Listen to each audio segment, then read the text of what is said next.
नमस्कार मंडळी, श्री स्वामी समर्थ. मी संध्या माझ्या चॅनलमध्ये तुम्हा सर्वांचं खूप खूप मनापासून स्वागत करते. आणि बघा, आज आहे नवीन वर्षातील पहिली अंगारिका संकष्ट चतुर्थी. आणि या अंगारकी संकष्ट चतुर्थीच्या सर्व गणेश भक्तांना खूप खूप शुभेच्छा. बघा मंडळी, आपल्या हिंदू धर्मातील सहसा सर्व गणेश भक्त हे संकष्ट चतुर्थीच्या दिवशी आपण उपवास धरतो. आपल्या घरी संध्याकाळी देवाऱ्यातील मंगलमूर्ती गणेशाची जी मूर्ती आहे त्याची आपण पूजा करतो, दुर्वा मोदक अर्पण करतो. आणि संध्याकाळी चंद्रोदयानंतर यथामती आपण स्तोत्र मंत्र सेवा करून मगच आपला उपवास आपण सोडत असतो. परंतु हीच संकष्ट चतुर्थी जेव्हा मंगळवारी येते तेव्हा हिला अंगारिका संकष्ट चतुर्थी म्हणून ओळखलं जातं. आणि यामागची एक अतिशय छान अशी कथा सांगितली जाते. ती कथा काय आहे हे आज आपण जाणून घेऊया. पण बघा, त्या अगोदर जर तुम्ही माझ्या चॅनलवरती नवीन असाल तर चॅनलला सबस्क्राईब करा.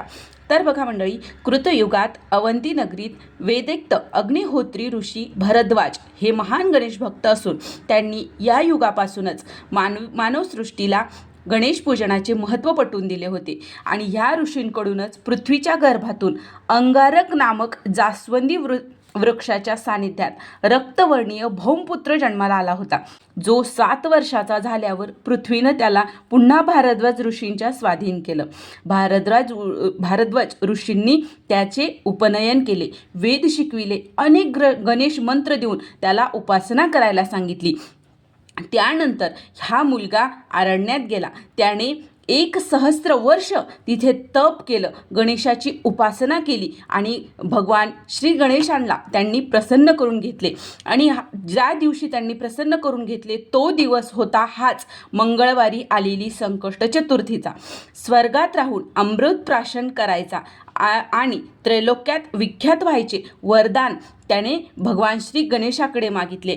यावर गणेशाने सुद्धा आपल्या परमभक्ताला हे वरदान दिले. ह्यापुढे भविष्यात येणारी जी कुठली मंगळवारी येणारी संकट चतुर्थी असेल, ही संकट चतुर्थी तुझ्याच नावाने अंगारिका ह्या नावाने ओळखली जाऊन ती संबंधित उपासक जो कोणी ही म्हणजे संकट चतुर्थी धरेल त्याला 21 संकष्ट चतुर्थी केल्याचं पुण्य फळ मिळेल आणि त्याच्या सर्व मनोवांछित इच्छा पूर्ण होतील. आणि तुझ्या या 1,000 वर्षाच्या तपश्चर्येचे पुण्य युगानुयुगे त्यांच्यातही वाटले जाऊन त्यांच्या सर्व मनोवांछित इच्छा पूर्ण होतील. ते जे कोणी ही संकट चतुर्थी धरेल ते ऋणमुक्त होईल. अशा प्रकारे त्रैलोक्यात तू सुविख्यात होशील आणि तुझं नाव भूमिपुत्र म्हणून भौम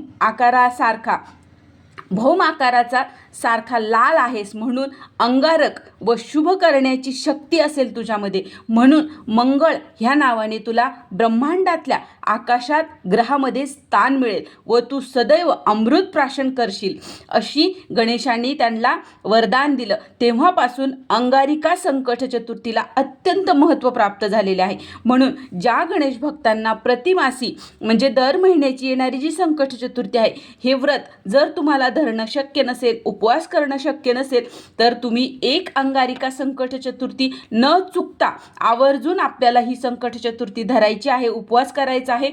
जर तुम्ही असं केलं तर तुम्हाला 21 संकट चतुर्थी केल्याचं पुण्य फळ तुम्हाला मिळत असतं.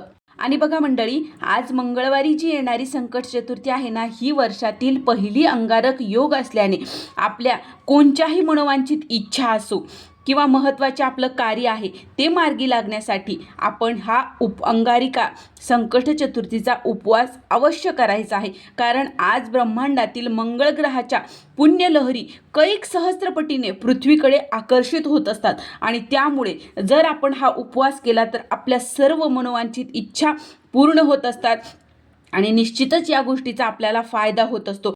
असे अनेक गणपत्य म्हणजे अनेक श्री गणेशाची आयुष्यभर उपासना आराधना करणारे जे थोर साधक भक्त आहेत त्यांनी स्वतःच्या अनुभवावरून हे सांगितले आहे. आणि आजच्या दिवशी आपल्याला खालील एक पुढे तुम्हाला दिसेल तो एक श्लोक म्हणून आपल्याला चंद्रदर्शन करून संध्याकाळी मंगलचंडिका स्तोत्र पठन करायचे आहे आणि श्री गणपती अथर्वशीर्षाचं अवश्य या दिवशी आपल्याला होतील तितकी आवर्तनं करायची आहेत. शक्य असल्यास तुम्ही 11 आवर्तनं करू शकता किंवा 21 करू शकता. यथाशक्ती तुम्हाला जसं जमेल तशी आपल्याला अथर्वशीर्षाचं पठन करायचं आहे आणि आपल्याला हा अंगारकी संकट चतुर्थीचा उपवास करून आपल्याला व्रत करायचं आहे आणि संध्याकाळी चंद्रदर्शन घेऊनच आपल्याला उपवास सोडायचा आहे.